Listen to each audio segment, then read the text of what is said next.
The message arrived during breakfast across 1,000 worlds. Screens flickered in homes, offices, and transit stations throughout the galaxy. The Galactic Collective, an alliance of 8 advanced species who had ruled known space for 3 centuries, made their announcement with the casual indifference of accountants filing paperwork. Earth and all human settlements were hereby reclassified as servant territories. Humanity would provide labor and resources. Resistance would be met with sterilization protocols. Daniel Cross sat in the visitors' gallery of the collective's Grand Forum, a structure carved from a hollowed asteroid that drifted in neutral space. The human ambassador had gray threading through his dark hair and lines around his eyes from 2 decades of diplomatic service.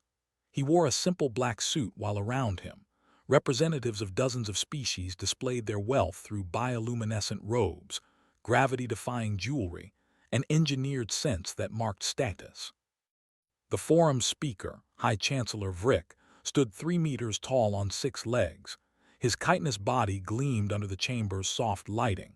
When he spoke, his voice came through translation devices that hung in the air like silver moths. The decision is final. Human settlements will be cataloged and assigned production quotas. Your species lacks the military capacity to contest this reclassification. Daniel stood slowly. The gallery fell silent. Even the constant background hum of translation devices seemed to pause. High Chancellor, I request formal acknowledgement of my presence. Vrick's compound eyes reflected Daniel in 100 tiny fragments. The collective recognizes Ambassador Cross of Earth. You may address the forum for 2 minutes. I need only 1. Daniel's voice carried clearly through the vast chamber. Withdraw this decision within 60 days. If you don't, you will regret it. Laughter rippled through the assembly. A delegate from the Voss Commonwealth, a species resembling animated liquid metal, made a sound like wind chimes in a storm. The human threatens us. With what? Your species still uses chemical rockets for local transport. Daniel gathered his documents and walked toward the exit. At the threshold, he turned back. We've been in space for less than a century. You've had thousands of years, but you've forgotten something important during all that time of easy dominance. You've forgotten what struggle teaches. He paused. We haven't. The door sealed behind him with a soft hiss. On Earth, the emergency session of the United Nations began 3 hours after the collective's broadcast. The chamber in Geneva held representatives from every nation, their faces projected on screens for those who couldn't attend in person. Outside, crowds had gathered in the streets, peaceful but dense with worry. Secretary General Thomas Okonkwo called for order. We have confirmation from 17 different sources. The collective's announcement is legitimate and binding under their legal framework. They claim authority to reclassify any species deemed insufficiently advanced or strategically positioned on valuable resources. A representative from Brazil stood. What are our options? Limited. Okonkwo pulled up a holographic display showing Earth's current military assets. We have the defense fleet, 43 ships capable of orbital combat. The collective is bringing 300. Then we surrender. The question came from Japan's Minister of Defense. No. The voice came from the back of the chamber. A woman in a Navy uniform walked forward, her shoes clicking against the marble floor. Admiral Patricia Hayes had gray hair cut military short and eyes that had seen combat in the resource wars of 2089. She carried a thin tablet that she placed on the central podium. We've prepared for this. The hologram shifted. New images appeared. Underground facilities extending miles below the surface. Manufacturing plants built into canyon walls and ocean trenches. Shipyards hidden in lunar craters and carved into asteroids. Weapons platforms disguised as communications satellites and space debris. After first contact 50 years ago, a small group within combined military intelligence asked a question. What if the galaxy isn't peaceful? What if we just met the winners? Hayes expanded the display. We've been preparing ever since. Dark budgets, hidden construction, Every nation contributed. We called it Project Safeguard. The chamber erupted in voices, some angry at the deception, others demanding details. Hayes waited for silence. We have 412 combat-capable vessels. We have directed energy weapons, railgun platforms, and electronic warfare capabilities the collective doesn't know exist. We have 3,000 atmospheric fighters and 200,000 trained personnel across all branches. She looked around the room. We're not defenseless. We're a trap waiting to spring. But can we win? Someone asked. Hayes considered the question. Win is complicated. Can we hurt them badly enough that they'll reconsider? Yes. Can we make conquest so costly they'll accept negotiation? Absolutely. Will people die? Many. She closed the display. But slavery is not an option. It never was. The vote took 20 minutes. The result was unanimous. Earth would fight. Far from Earth, at the edge of the collective's territory, Admiral Thross of the Imperial Vanguard received his orders. The reptilian commander lounged in his command chair, reviewing the intelligence reports on human capabilities with mounting amusement. His fleet of 300 vessels represented more firepower than most civilizations had seen in their entire histories. The humans had 43 registered ships. Set course for Sol system, he ordered. Standard pacification approach. We'll begin with a demonstration strike on their largest southern continent city. That usually encourages cooperation. His tactical officer, a young member of the Voss species, hesitated. Sir, the human ambassador's warning. Should we request additional intelligence? Thross made a dismissive gesture with his clawed hand. The warning of a desperate species facing inevitable conquest. We've heard it before. Prepare the fleet for insertion. This will be finished by next cycle. The fleet moved into formation and activated their faster-than-light drives. The journey would take 6 days. On Earth, in the underground command center beneath the Colorado Rockies, Hayes watched the countdown timer. Around her, officers coordinated the evacuation of major cities, the activation of hidden defense networks, and the deployment of assets that had waited in darkness for half a century. General Anton Volkov approached, carrying 2 cups of coffee. The Russian officer had scars on his hands from the ground campaigns of the 2090s. The cities are clearing. We're moving civilians to the deep shelters. How long do we have? 5 days, 18 hours. Hayes accepted the coffee. Enough time to finish preparations, not enough time to doubt. Think they'll really come? Hayes pulled up the tracking data showing the collective fleet's approach vector. They'll come. They think we're weak. They think fear will make us submit. She smiled without humor. They're about to learn what humans do when someone threatens our home. In orbit above Earth, weapons platforms that had disguised themselves as dead satellites for decades began running system checks. On the Moon, hangars carved into ancient lava tubes opened for the first time. In the asteroid belt, shipyards transmitted ready status codes. Humanity had spent 50 years preparing for a war they hoped would never come.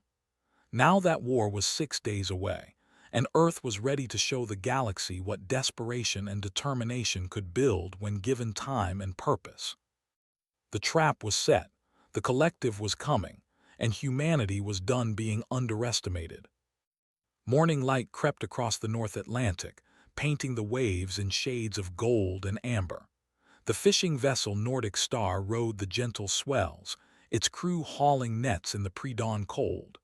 Captain Lars Anderson had worked these waters for 30 years, and he knew when something felt wrong. The ocean had gone too quiet. The water erupted 200 meters off the port bow. A black shape rose from the depths, shedding cascades of seawater from its hull. The submarine was massive, easily 3 times the size of any civilian vessel Lars had ever seen. Its conning tower bore no markings, no flags, no identification of any kind. A hatch opened. A woman in a dark uniform emerged, raising a radio to her lips. Nordic Star, This is Commander Sarah Reeves of the UDFS Resolution. Clear this area immediately. These waters are now a military operations zone. Lars grabbed his own radio with shaking hands. This is Lars Anderson. What's happening? War Captain, go home to your family. The submarine slid beneath the surface, leaving only ripples. Within minutes, Lars saw 3 more submarines surface and dive in sequence, heading west. He turned the Nordic Star toward shore and pushed the engines to full power. Across the globe, similar scenes unfolded. In the Australian outback, camouflaged bunker doors slid open to reveal missile installations. In the Amazon rainforest, sections of canopy retracted to expose sensor arrays aimed at the sky. In Antarctica, beneath ice sheets that had concealed construction for decades, reactors came online to power weapons systems that humanity had built in secret. Admiral Patricia Hayes stood in the Command Operations Center, a facility buried 3 kilometers beneath the Rocky Mountains. The center had been carved from solid granite over 15 years, a city-sized complex that housed strategic planning, communications, and the nerve center of Earth's defense network. Holographic displays surrounded her in a sphere of information, showing real-time data from every continent and orbital platform. Her second-in-command, General Anton Volkov, descended from the upper observation deck. All defensive positions report ready status. Evacuation of major urban centers is 87% complete. We're tracking the collective fleet at the edge of the Jupiter orbit. They'll reach Earth in 42 hours. Hayes pulled up a tactical display showing the collective's formation. 300 ships arranged in a standard intimidation pattern designed to project overwhelming force. They're not even trying to hide their approach. They want us to see them coming. Psychological warfare, Volkov observed. Show the enemy they're outnumbered, encourage surrender before fighting starts. That tactic works on species that want to avoid casualties. Hayes switched displays to show Earth's hidden assets. We're not that species. Dr. Rachel Kim entered the command center, tablet in hand. The chief of weapons development looked exhausted. She had not slept in 3 days, overseeing final preparations across 18 different facilities. All systems are green. The lunar railguns are calibrated. Orbital platforms are fully charged. The electronic warfare suite is ready to deploy. And the new technology? Hayes asked. Rachel pulled up schematics on the central display. The quantum disruption array is untested in combat, but simulations show a 93% probability of success. If it works, we can disable their entire fleet's power systems for approximately 18 minutes. And if it doesn't work, then we fight conventionally and hope our tactics are better than their technology. Hayes studied the approaching fleet. Each collective vessel represented decades of advancement beyond Earth's current capabilities. Their shields could deflect most kinetic weapons. Their energy cannons could vaporize cities. In a straight fight, humanity would lose. We're not fighting straight. Pull up the deception protocols. A new display appeared, showing Earth's visible defenses. 43 ships, exactly what the collective's intelligence expected to see. All were older models, some dating back to humanity's early space expansion. They looked outdated because they were outdated. They were also completely expendable. The collective scanned our system 6 months ago, Hayes explained to the gathered officers. They saw these ships. They cataloged our weapons platforms, the obvious ones. They think they know everything about our capabilities. She smiled. They're wrong. Volkov highlighted hidden assets on the display. 412 combat vessels concealed in asteroid facilities, lunar hangars, and orbital positions disguised as space debris. Each one equipped with weapons systems the collective has never encountered. Each one crewed by personnel who have trained for this specific scenario for years. We let them think they're facing a primitive species with basic defenses, Rachel added. Then we hit them with technology they don't expect from positions they don't know exist.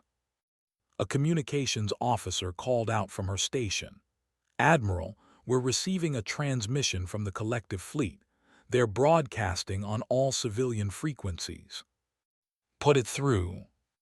The voice of Admiral Thross filled the command center, translated into English by Earth systems. Humans of Earth, this is Admiral Thross of the Collective Imperial Vanguard. You have been reclassified as a servant species. Surrender will be orderly and peaceful. Resistance will result in the destruction of your cities and the enslavement of your population.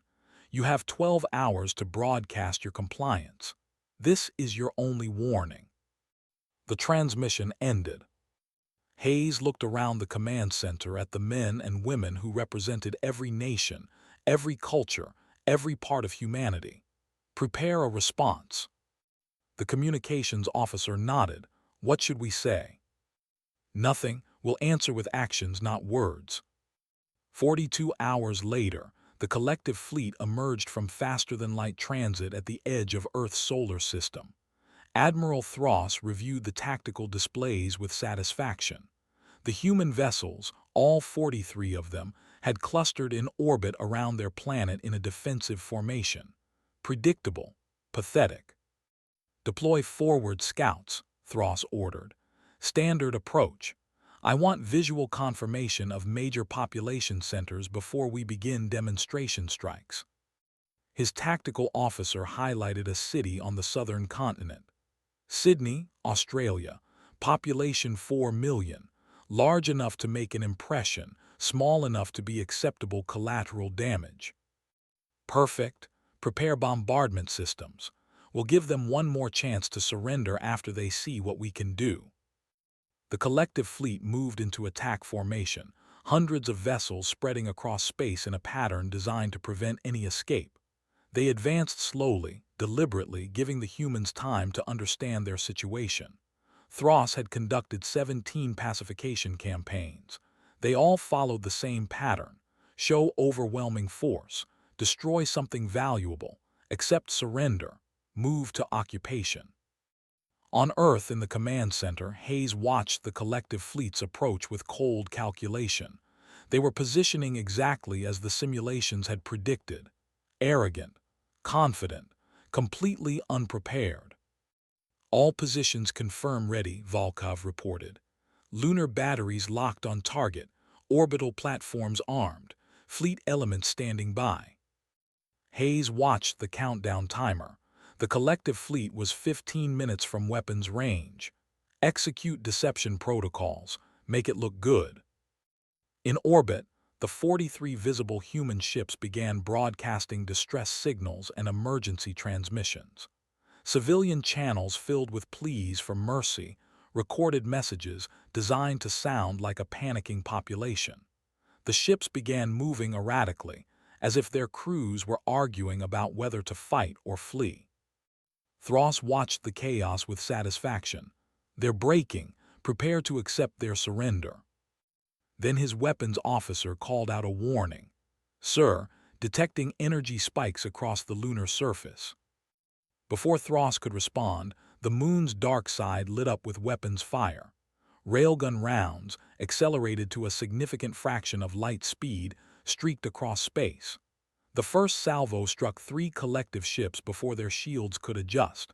Hulls crumpled. Reactors breached. Ships that had existed for centuries became expanding clouds of debris in seconds. Return fire, Thross screamed. Target those weapons platforms. His tactical display lit up with new contacts. Dozens. Hundreds. Ships were appearing from behind asteroids, emerging from concealed positions, decloaking from electronic camouflage. The tactical count went from 43 human vessels to 400 in less than 30 seconds. Where did they come from? The tactical officer's voice cracked with confusion. Hayes transmitted across all frequencies. You wanted to know what humanity built in 50 years of preparation. Now you're learning. Space around Earth became a storm of fire and metal. Admiral Thross gripped his command chair as his flagship shuddered from impacts against its shields. The tactical display showed a nightmare he had never imagined. Human ships, hundreds of them, swarmed his fleet like insects attacking a much larger predator. Their tactics made no sense by conventional military doctrine. They fought in small groups, 3 or 4 vessels coordinating attacks on single collective ships before disengaging and striking elsewhere. Forward elements report heavy casualties, his operations officer called out. The Voss lieutenant's liquid metal form rippled with distress. We've lost 47 vessels in the opening exchange. Human weapons are penetrating our shields. Thros pulled up damage reports. The humans were using kinetic weapons, simple mass accelerated to extreme velocities, mixed with directed energy systems that operated on frequencies. The collective shields were not optimized to deflect. Primitive technology applied with frightening precision. All ships focus fire, destroy their command vessel. Thros highlighted the largest human ship on his display, a battleship positioned near Earth's moon. His weapons officer shook his head. Sir, we're having difficulty acquiring locks. The humans are using electronic warfare systems that are scrambling our targeting computers. On the lunar surface, railgun batteries continued their relentless bombardment. Each platform was built into the moon's ancient lava tubes, protected by hundreds of meters of rock. Collective return fire blasted craters across the surface, but the guns kept firing. They had been designed to survive exactly this scenario. Commander Davis ran the operations center for Lunar Battery 7. Her facility was carved into the Tycho crater's walls, housing a crew of 212 people who had trained in secret for years. The installation shook as enemy fire impacted the surface above, but the guns never stopped their calculated rhythm. Target package Theta is in range, her gunnery officer reported. Solution locked. Fire for effect. The railgun discharged. Electromagnetic coils accelerated a tungsten projectile to 40 kilometers per second. The round crossed the distance to its target in less than 3 seconds. The collective cruiser never saw it coming. The projectile punched through the ship's hull, through its reactor chamber, and out the other side. The vessel broke apart in a cascade of secondary explosions. Confirmed kill, acquiring next target. In orbit above Earth's northern hemisphere, Captain Rebecca Stone commanded the stealth frigate Silent Hunter. Her ship was one of humanity's newest designs, built specifically for electronic warfare. While larger vessels engaged in direct combat, her mission was support. Deploy countermeasure suite, she ordered.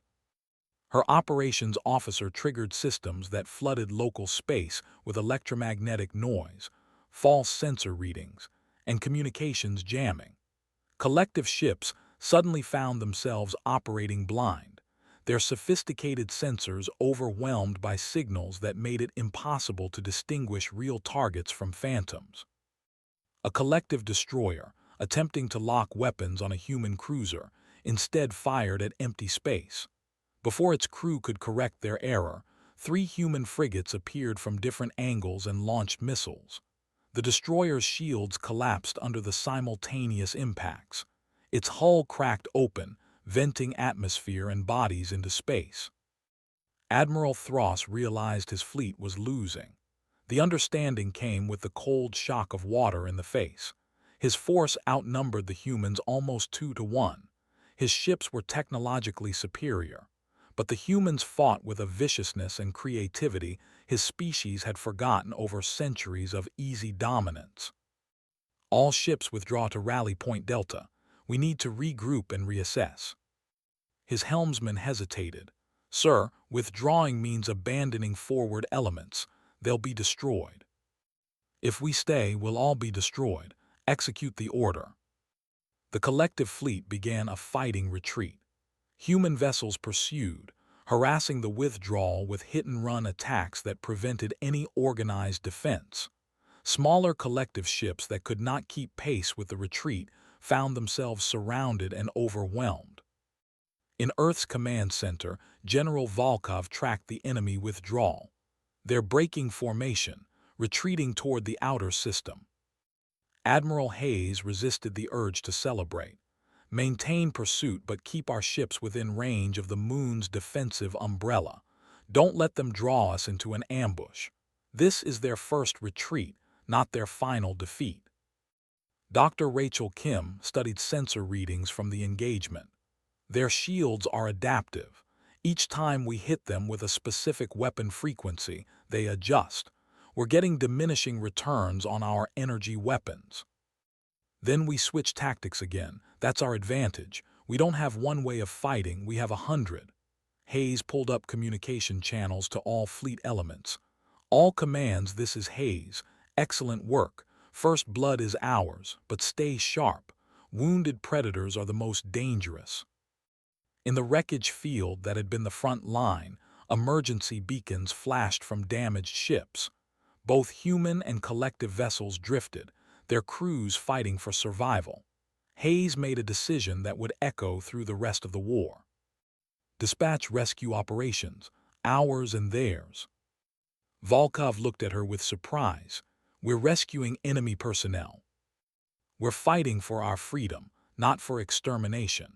Any collective crew that surrenders will be treated according to military law and basic decency.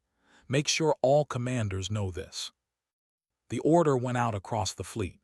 Human rescue ships moved into the debris field, pulling survivors from wrecked vessels regardless of species. Collective sailors who expected execution instead found themselves given medical care and placed in secure but humane detention. Word of this treatment spread quickly. Within hours, 3 collective ships surrendered rather than continue fighting. Their crews, seeing the contrast between what their propaganda had told them about humans and the reality, chose survival and honor over pointless death. Admiral Thross received reports of the surrenders with growing rage. He had retreated to a position near Jupiter's orbit, where his remaining forces could regroup. His fleet was down to 234 operational vessels. He had lost 66 ships in less than 4 hours of combat. The losses were catastrophic. The humans are broadcasting to our ships, his communications officer reported. They're offering terms of surrender, protection under military law, medical care, eventual repatriation after the war. Block those transmissions. Sir, the crew is listening. Morale is declining rapidly. They're questioning why we're here. Thross rose from his chair. We're here because the collective ordered it. We're here because Earth has resources we need. We're here because humans are a primitive species that needs guidance. His tactical officer, a young officer from the insectoid Vrex species, spoke quietly. Sir, with respect, the humans just destroyed a quarter of our fleet. They don't seem very primitive. They got lucky. They had warning and time to prepare. It won't happen again. Thross pulled up a communication channel to collective high command. This is Admiral Thross. I'm requesting reinforcements and authorization to use unrestricted warfare protocols. The response took 20 minutes to arrive. High Chancellor Vrick appeared in holographic form, his compound eyes reflecting no emotion. Admiral, explain how you lost 66 vessels to a species we classified as militarily insignificant. They lied about their capabilities. They had hidden assets, technology we didn't know existed. Or your intelligence was insufficient. Vrick was silent for a moment. Reinforcements are being assembled, 1,000 vessels. They will arrive in 6 days. Until then, contain the humans. Do not engage in direct combat. Observe and report their capabilities. We need to understand what we're actually fighting. The transmission ended. Thross looked at his reduced fleet and made his own decision. If he could not defeat the humans, he would make them pay for every victory. He would burn their colonies, destroy their infrastructure, make the cost of resistance so high they would beg for the slavery they had rejected. On Earth, celebrations were brief. Hayes stood before the world's leaders in a secure video conference. We won the first engagement, but this was just the opening move. The collective has resources we can't match. They'll send more ships, better prepared ships. We need to use this time to strengthen our defenses and plan our next moves. President Sarah Williams of the United States asked the question everyone was thinking. Can we actually win this war? Hayes considered her answer carefully. Define win. Can we defeat every collective force? Probably not. Can we make conquests so costly that they'll negotiate? Yes. Can we show the galaxy that humanity refuses to be enslaved? We already have. She pulled up images of freed collective prisoners, sailors who had surrendered and were now telling their own species about human mercy. We're not just fighting a military campaign. We're fighting for hearts and minds. Every enemy soldier we treat with dignity is a voice that will question the collective's propaganda. The meeting continued for hours, planning for the next phase of the war, but across Earth. In homes where families gathered and in shelters where people had evacuated, a new feeling emerged: hope. For the first time since the collective's announcement, humanity believed they might survive this. In orbit, repair crews worked around the clock to fix damaged ships. On the moon, engineers reinforced gun positions and prepared for the next assault. In hidden facilities across the solar system, factories increased production of weapons and ships. Humanity had shown it could fight. Now it would show it could endure. News of Earth's defiance spread across the galaxy faster than any ship could travel. On the neutral trading station Crossroads, located in unclaimed space between territorial boundaries, beings from 40 different species gathered around viewing screens. The station was ancient, built by a long-extinct civilization, and now serving as a marketplace where even enemies could meet under enforced peace. Kira worked the lower decks, a member of the Felith species whose people had been subjugated by the collective 70 years ago. She stood barely a meter tall, covered in soft fur that had once been silver but had dulled to gray during decades of servitude. She cleaned floors in the merchant quarter, invisible to the traders and travelers who passed through. Today, everyone was watching the same broadcast, a human transmission that had been picked up and rebroadcast by independent news services.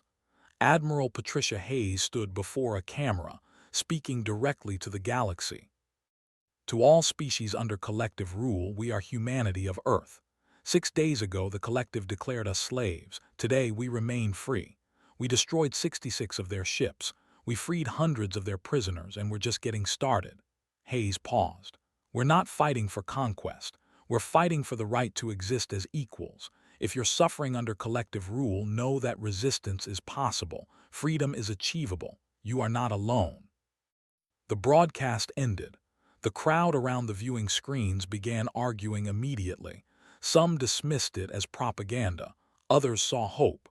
Kira felt something she had not experienced in decades, the possibility that change was real. On the planet Vorath, capital world of the collective's northern territories, Civil Administrator Kelvin received the same broadcast in his office. Kelvin was Voss, his liquid metal body currently configured in a humanoid shape. He had served the collective for 90 years, believing in its mission to bring order to chaos. The human resistance troubled him deeply. He pulled up classified reports from the battle. The human tactics, their weapons, their treatment of prisoners. All of it contradicted what the collective had said about inferior species. If humans could resist, who else might try? Kelvin made a decision that would have cost him his life if discovered. He copied the reports and transmitted them to resistance cells on 6 different subjugated worlds. Let others see the truth. Let them decide what to do with it. On Earth, General Anton Volkov stood in a briefing room with 36 officers from different nations. The walls displayed tactical maps of the solar system and beyond. The collective is regrouping near Jupiter. Our scouts report they're waiting for reinforcements. We have 6 days before they attack again with superior numbers. A colonel from the Chinese military raised his hand. Do we have enough ammunition for another engagement of that scale? Barely. The railguns consumed 40% of our prepared ammunition in the first battle. We're manufacturing more, but production can't keep pace with combat consumption. Volkov highlighted several points beyond Earth's orbit, which means we need to change our strategy. We can't fight another defensive battle. We need to take the fight to them. Admiral Hayes entered the room. We're going to hit their supply lines. The collective fleet needs resources, fuel, repair facilities. They're establishing a logistics base near one of Jupiter's moons. We're going to destroy it. The plan was audacious. A strike force of 30 ships would attack the collective's rear areas, while the main fleet maintained defensive positions around Earth. The goal was not to destroy the enemy fleet, but to cripple their ability to sustain operations. Captain Rebecca Stone volunteered to lead the strike force. Her stealth frigate Silent Hunter would spearhead the attack, using electronic warfare to mask the approach of heavier vessels. We go in fast, hit hard, and get out before they can respond in force. The mission launched 18 hours later. 30 ships, each crewed by volunteers who understood they might not return, accelerated away from Earth on a trajectory that would bring them to Jupiter in 3 days. On the second day of transit, they encountered something unexpected. A collective transport, alone and vulnerable, broadcasting a distress signal. Its engines had failed. It was drifting. Stone reviewed the tactical situation. The transport was a legitimate military target. It probably carried supplies for the fleet.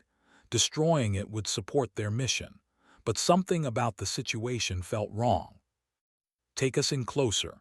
Weapons armed but hold fire. I want to see what we're dealing with. As Silent Hunter approached, sensors revealed the truth. The transport was carrying civilians. Not soldiers, not supplies, but refugees. Species from a dozen worlds that the collective had conquered, being moved to new locations for labor assignments. Among them were children. Stone faced an impossible choice. Military doctrine said destroy the enemy's logistics. Humanity's new promise said protect the innocent. She could not do both. Open a channel to that transport. The transport captain appeared on screen, a member of the insectoid Rex species. He looked terrified. Please, we have only civilians aboard, no weapons, no soldiers. I can see that. Stone made her decision. We're going to help you. Transmit your engine specifications. We'll do what we can to get you mobile again. For 6 hours, human engineers worked alongside the transport's crew to repair the damaged engines. During that time, word spread among the civilian passengers. Humans, the species the collective had declared as slaves, working to save their enemies. When the repairs were complete, Stone gave the transport captain coordinates. There's a neutral station 3 days from here. Get there, claim refugee status. You'll be safe from the collective and from us. The transport captain was silent for a long moment. Why are you helping us? Because we're fighting for freedom. That includes yours. As the transport limped away, Stone's crew questioned the decision. They had lost 6 hours. The collective might have reinforced their logistics base. The mission's success was now uncertain. Stone gathered her crew in the briefing room. I know what you're thinking. We had a mission. I jeopardized it to help refugees. But here's the thing. If we become monsters to fight monsters, then it doesn't matter who wins this war. We have to stay human even when it's costly. The strike force reached Jupiter's orbit on schedule.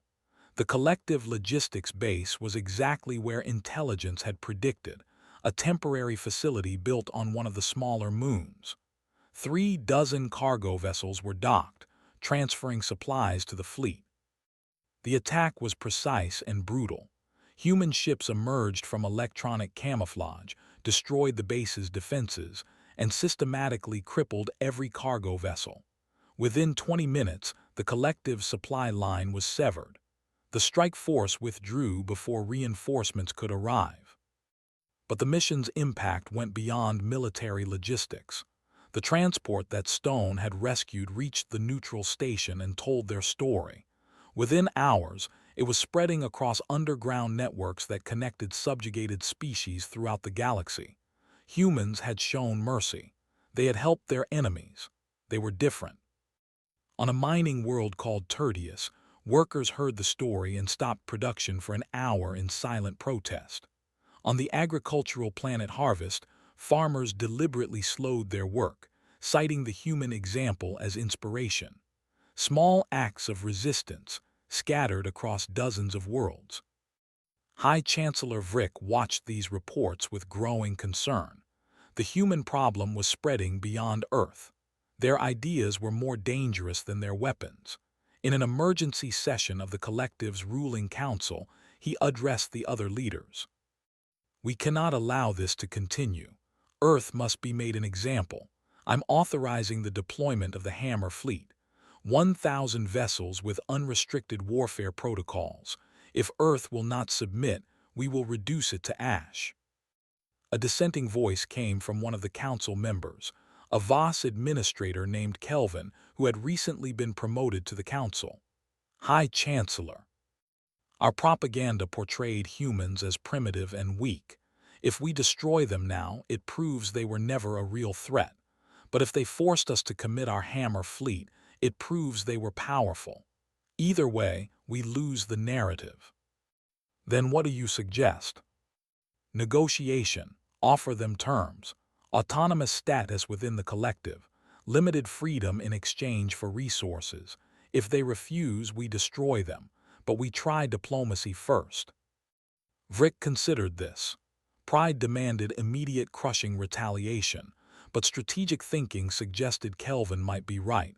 "Very well, we'll offer terms, but prepare the Hammer Fleet. If they refuse, Earth burns." The offer reached Earth's leadership within a day.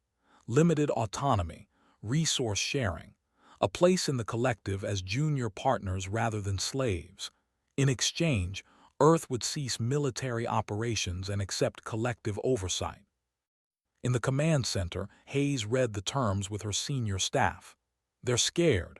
They wouldn't negotiate otherwise." President Williams joined via video conference. "Is this a legitimate offer or a trap?" "Probably both, but it doesn't matter." Hayes pulled up casualty reports. 3,000 dead in the first battle, tens of thousands wounded, cities evacuated, an economy transitioning to total war. "We can't accept. Junior partners today means slaves tomorrow. The collective doesn't change its nature." "Then we keep fighting." "Then we keep fighting, but we need to be smart about it. They're going to send everything they have. We can't meet them in direct combat." Dr. Rachel Kim presented new intelligence. "Our scouts report the Hammer Fleet is assembling. 1,000 ships, heavy assault vessels, planet-killer weapons. They're preparing for total war." The room fell silent as everyone absorbed that number. Earth had barely survived fighting 300 ships. 1,000 was impossible. Hayes refused to accept impossible. "We need allies. We need other species to join us. The resistance movements on subjugated worlds, they're our key. If we can turn this into a galaxy-wide rebellion, the collective can't fight on every front simultaneously." Volkov nodded. "We start a propaganda campaign. Show the galaxy what we're fighting for. Offer support to any species that will resist. And we prepare for the Hammer Fleet." Hayes pulled up defensive scenarios. "We can't stop them in open combat, so we make them fight for every meter of space. We turn the solar system into a fortress, and we make the cost so high that even in victory, the collective loses." The Hammer Fleet arrived at the edge of the solar system like a metal storm. 1,000 vessels, each one a weapon of conquest that had broken dozens of civilizations. They advanced in perfect formation, a wall of firepower that blotted out the stars. At their head flew the dreadnought Absolute, a ship 3 kilometers long that carried enough weapons to sterilize a planet. Commander Victus stood on the Absolute's bridge, reviewing the final approach vectors. Unlike Admiral Thros, who had retreated in disgrace, Victus was a veteran of 100 campaigns. He was Vrex, his chitinous body scarred from wars that predated human spaceflight. He did not underestimate his enemies. Full sensor sweeps. I want to know the position of every human asset before we commit to attack. Deploy scout drones to map their defensive positions. The drones spread across the solar system, sophisticated machines that could detect everything from thermal signatures to electromagnetic emissions. They found Earth's defenses and transmitted the data back to the fleet. Victus studied the information with growing respect. The humans had transformed their solar system into a maze of overlapping defensive zones. Orbital platforms surrounded Earth like a metal shell. The moon bristled with weapons. The asteroid belt had been seeded with mines and automated defense systems. Jupiter's moons hosted sensor arrays and missile platforms. They've had 6 days to prepare. They've used it well. Victus highlighted several weak points in the defenses. But preparation has limits. We'll probe their defenses here, here, and here. Force them to commit their mobile forces. Then we strike at their actual weak point. His tactical officer projected a hologram of Mars. The human colony on the 4th planet has minimal defenses, 40,000 civilians. If we threaten it, they'll have to respond. Exactly. We don't need to break through their defenses. We make them choose between protecting Earth and protecting their people. Human emotion will do the rest. On Earth, Admiral Hayes received the same tactical assessment from her own analysts. They're going to attack Mars, force us to split our forces or abandon the colony. General Volkov pulled up the colony's specifications. New Shanghai, humanity's largest settlement beyond Earth, farms and research facilities, families, children. We can't evacuate 40,000 people in the time we have. The transport capacity doesn't exist. Then we defend it. Hayes knew the math was impossible. Mars was too far from Earth's defensive umbrella. Any forces she sent to protect it would be isolated and destroyed. But abandoning it was not an option. Deploy the 3rd Fleet, 20 ships. Tell them to make the collective pay for every meter. Captain Michael Torres commanded the defense of Mars from the bridge of the destroyer Resilient. He was 32 years old, a career officer who had never expected to face combat. Now, he was responsible for protecting 40,000 civilians from a force that outnumbered him 50-1. All ships, tight formation around Mars orbit. Activate the orbital defense platforms. Prepare for engagement. The collective force arrived 12 hours later. 50 ships, more than enough to overwhelm the defenders. Commander Victus had sent enough force to ensure victory, but not so much that it would weaken his main fleet. Torres watched them approach and made peace with what was coming. All ships, weapons free, protect the colony as long as possible, make them remember us. The battle for Mars lasted 3 hours. Human ships fought with desperate courage, using every tactic they had learned. They disabled 7 collective vessels before being overwhelmed. Torres died when his bridge took a direct hit. His last transmission was simple. Earth, this is Resilient. We held them. Remember Mars. On Earth, Hayes watched the battle through remote sensors. Each ship lost was a knife in her heart, but the sacrifice bought something invaluable: time and information. The collective had committed forces to Mars, weakening their main assault. And Tor's desperate defense had revealed tactical patterns in how the enemy fought. They're cautious, Volkov observed. Even with overwhelming numbers, they're not taking unnecessary risks. They're afraid of what we might have hidden. Hayes pulled up the quantum disruption system, humanity's untested secret weapon. Dr. Rachel Kim had spent years developing the technology. In simulations, it could disable every ship in a huge area by disrupting their power generation. But it had never been tested in combat.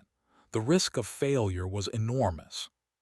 How confident are you in the disruption system? Hayes asked Rachel directly. The scientist did not sugarcoat her answer.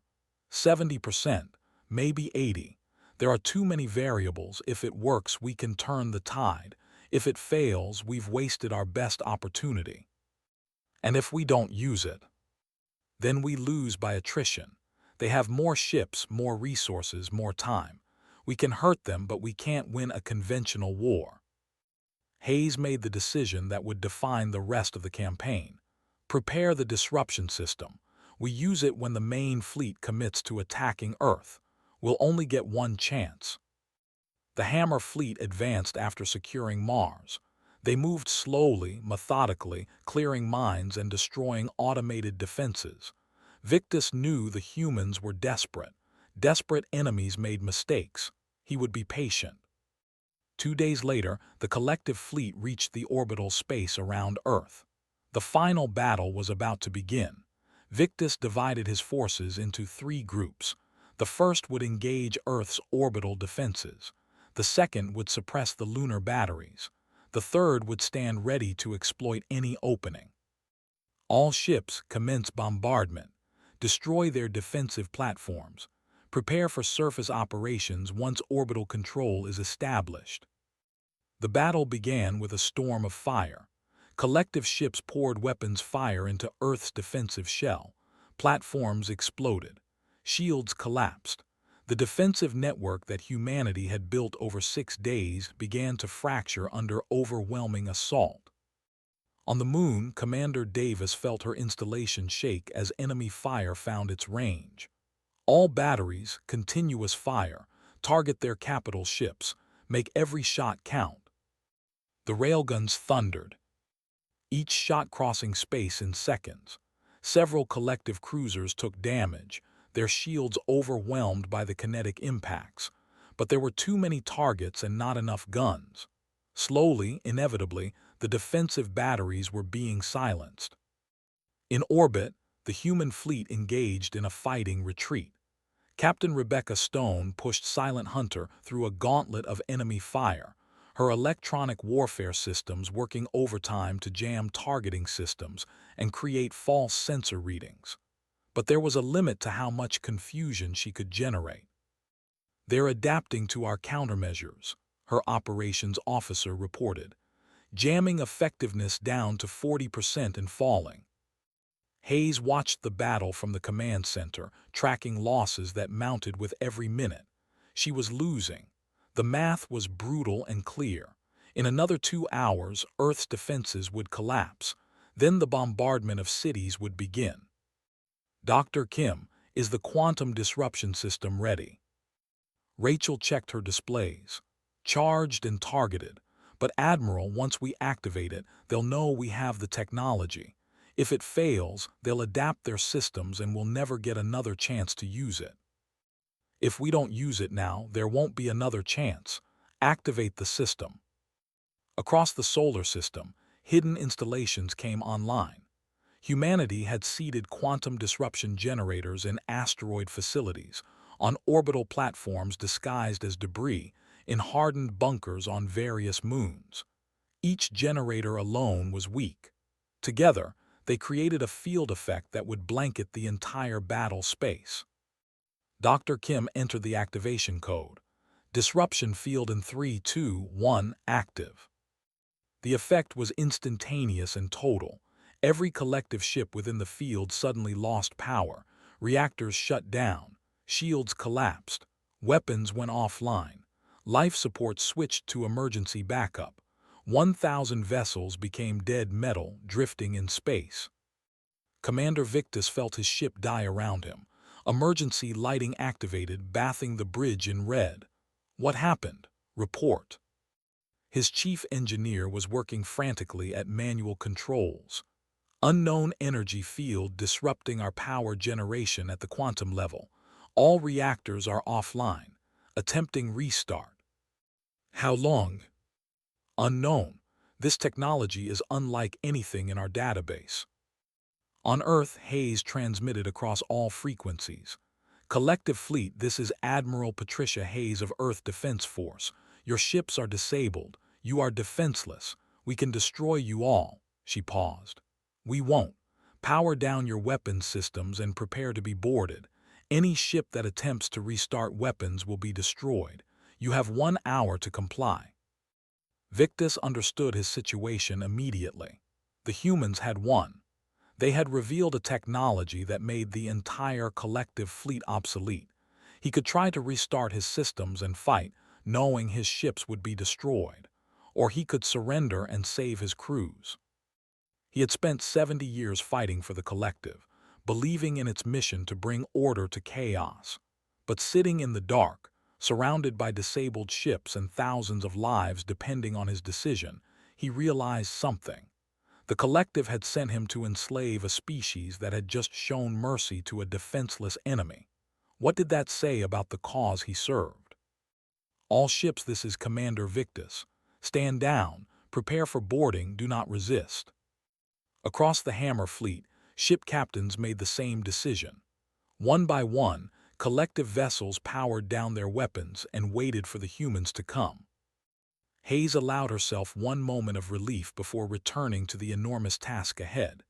Dispatch boarding parties, secure all enemy vessels, treat prisoners according to military law. No reprisals, no revenge. We won the battle. Now we show the galaxy how winners behave. The war ended not with Earth's destruction, but with signatures on documents transmitted across light years. 6 months after the Hammer fleet's surrender, representatives from Earth and what remained of the collective met in neutral space aboard the ancient Crossroads station. The negotiating chamber had witnessed countless treaties, but none quite like this. Ambassador Daniel Cross sat across from a delegation of 5 species. The collective had fractured after the defeat at Earth. 3 member species had withdrawn entirely, declaring independence. 2 remained, attempting to salvage what they could. High Chancellor Vrick was not among them. He had been removed from power by his own people, facing trial for launching an unjust war.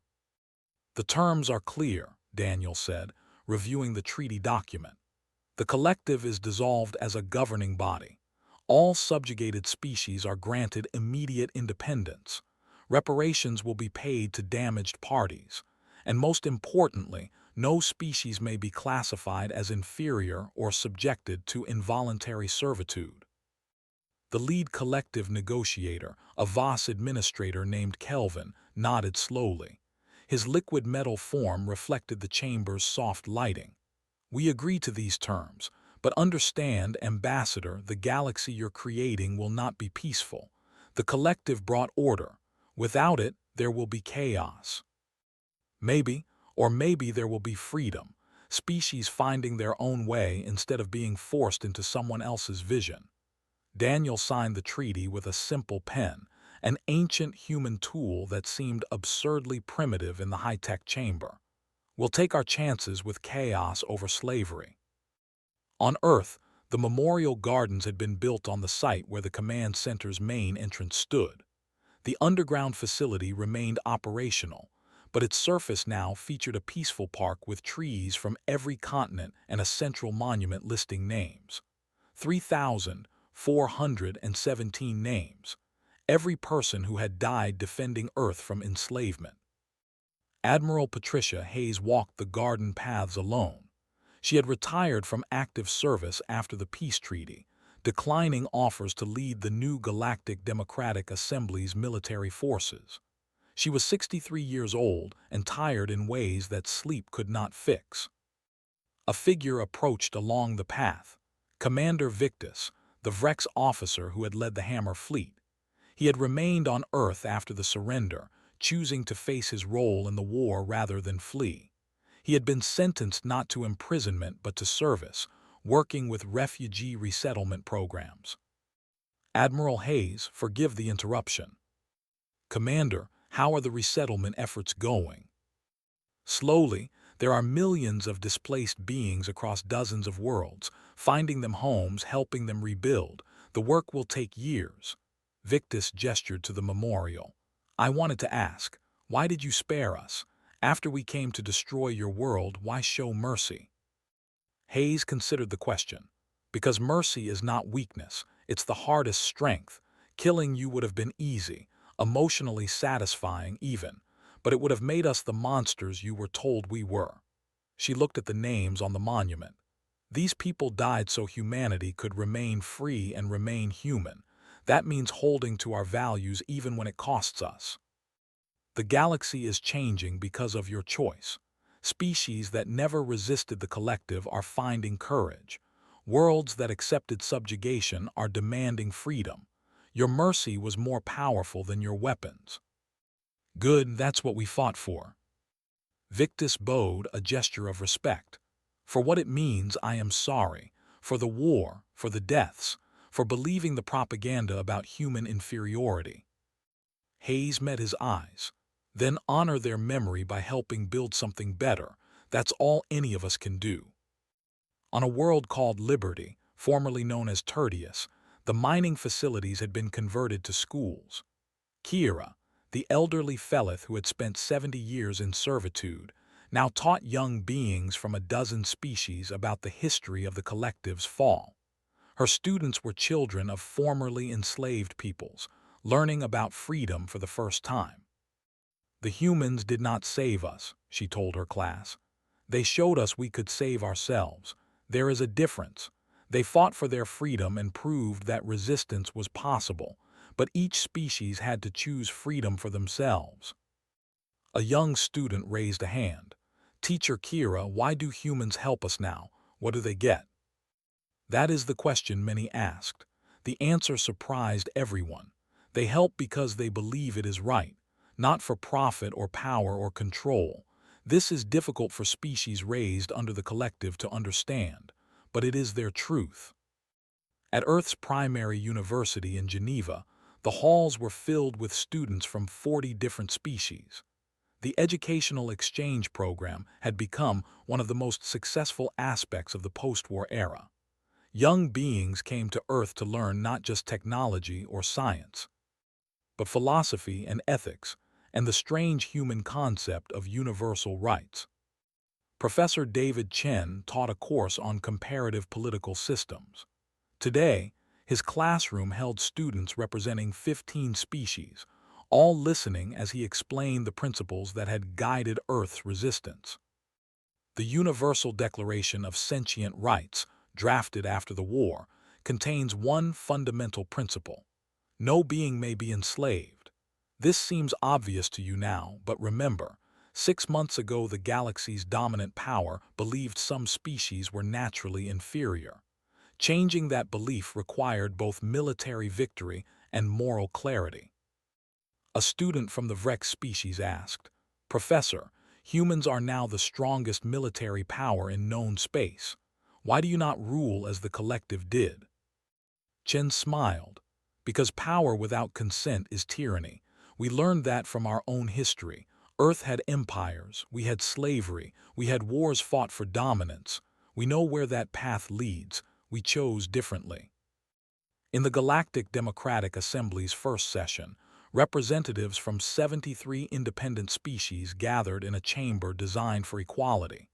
Every species had one vote. No one could be overruled by force.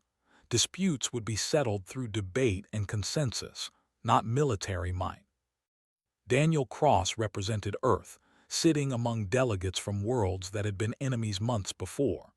The session was chaotic. Dozens of voices arguing about trade routes, resource sharing, defense agreements, and 100 other topics. It was messy and inefficient and completely democratic. During a break, Kelvin approached Daniel. The Voss administrator had been elected to represent his species in the new government. This is taking forever. Under the collective, decisions were made in hours, not weeks. Yes, but who made those decisions? And who benefited? Point taken. Kelvin watched the assembly floor where delegates argued passionately about fishing rights in a shared solar system. Do you think this will work? Can 73 species with different values and needs actually govern together? I don't know, but we have to try. The alternative is going back to the collective's way where the strong dominate the weak. Daniel pulled up the charter they had all signed. We're building something new. It will be imperfect and frustrating and probably fail a dozen times before we get it right. but it will be ours, built on consent, not conquest. On a prison world that now served as a rehabilitation center, former High Chancellor Vrick worked in agricultural fields alongside beings his regime had enslaved. His sentence was not punishment but education. He would spend 10 years living among the species the collective had oppressed, learning what his policies had done. A human supervisor, a former soldier named Lisa Rodriguez, checked on his progress. "How are you adjusting?" Vrick looked at his compound eyes reflected in the irrigation water. "I believed I was bringing order, civilization. I convinced myself that some species needed guidance, that hierarchy was natural and good. And now I pull weeds beside a Felith farmer who has forgotten more about growing food than I will ever know. I share meals with Voss engineers who design systems I cannot understand. I am learning that superiority is a lie we tell ourselves to justify cruelty." Rodriguez nodded. "That's the first step. The second is figuring out what you do with that knowledge." Earth's transformation continued. The massive military-industrial complex that had built humanity's war machine was being converted to peaceful production. Weapons factories became ship manufacturers. Military training facilities became disaster response centers. The soldiers who had fought for freedom were learning to build for peace. In a small ceremony at the Memorial Gardens, Admiral Hayes stood with General Volkov and Dr. Rachel Kim.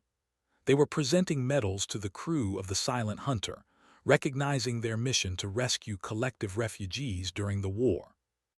Captain Rebecca Stone accepted her medal with quiet dignity. "We did what anyone should do. We helped people who needed help." "Not everyone would have made that choice," Hayes said. "You risked your mission to save enemies. That decision rippled across the galaxy. Those refugees told their story. It changed minds and saved lives. Never underestimate the power of doing the right thing, even when it is costly." The ceremony ended with the planting of a tree for each member of the Silent Hunter's crew. 147 trees, each one representing someone who had chosen mercy over revenge. Years would pass before the full impact of Earth's resistance became clear. But in the months after the war, patterns emerged. Species that had never challenged the collective began asserting independence. Worlds that had accepted subjugation started demanding equality. The idea that some beings were naturally inferior, that slavery could be justified, that might be made right, all these concepts began to crumble. One evening, Daniel Cross sat in his apartment overlooking Geneva and received a call from an unexpected source. The screen showed Victus, calling from the Rehabilitation Center. "Ambassador, I wanted you to know.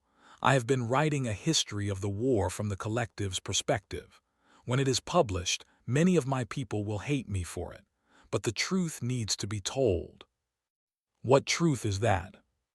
"That we were wrong, not just tactically but morally. That the humans did not defeat us with superior weapons. They defeated us with superior values.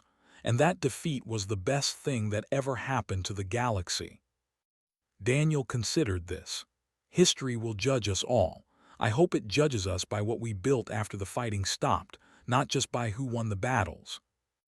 On Earth, in thousands of homes where families had lost loved ones to the war, people tried to rebuild their lives. The cost had been enormous, but freedom always costs. The question was whether the price was worth paying. In the Memorial Gardens, as the sun set over Geneva, a young girl asked her grandfather about the names on the monument. He had fought in the war, surviving 3 separate engagements. Now he brought his granddaughter to remember. "Why did they fight, Grandpa?" He knelt beside her, pointing to specific names. "They fought because someone tried to make us slaves. They fought because freedom is not negotiable. They fought so you could live in a galaxy where beings are equals, not property."